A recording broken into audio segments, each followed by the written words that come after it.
வேலூர் மாவட்டம் பேரணாம்பட்டு அருகே டாஸ்மாக் கடையின் சுவரை துளையிட்டு கொள்ளை சம்பவமானது அரங்கேற்றப்பட்டிருக்கிறது. கூடுதல் விவரங்களுடன் இணைகிறார் செய்தியாளர் பிரீத்குமார். வணக்கம் பிரீத்குமார், என்ன நடந்தது, விவரங்களை பதிவு பண்ணுங்க.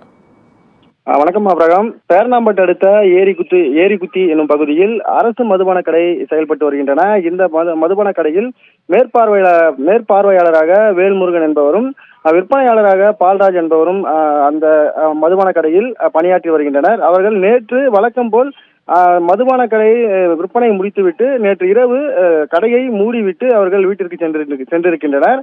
ஆனால் அவர்கள் அந்த கடையில் பணங்கள் எதுவும் வைக்காமல் பணத்தை கொண்டு சென்றிருக்கின்றனர்.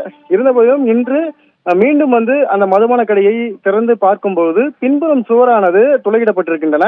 இதை கண்ட மேற்பார்வையாளர் வேல்முருகன் மற்றும் பால்ராஜ் உடனே பேரணாம்பட்டு காவல்துறையினருக்கு தகவல் தெரிவித்திருக்கின்றனர்.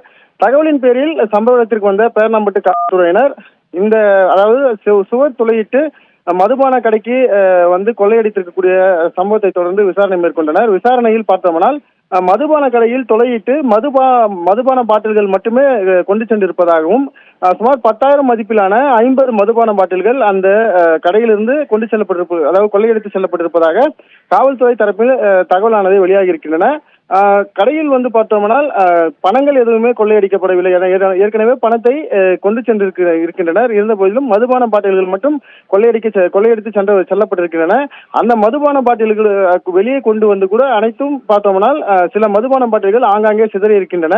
இந்த சம்பவம் குறித்து பேரணாம்பட்டு காவல்துறையினர் தற்போது வழக்கு பதிவு செய்து தொடர்ந்து விசாரணை மேற்கொண்டு வருகின்றனர். இந்த சம்பவத்தில் ஈடுபடும் நபர்கள் யார் என்று ஏற்கனவே வழக்கு பதிவு இருக்கும் பட்சத்தில் அவர்களிடம் காவல்துறையினர் தொடர்ந்து விசாரணை மேற்கொண்டு வருகின்றனர். அப்ரகாம்.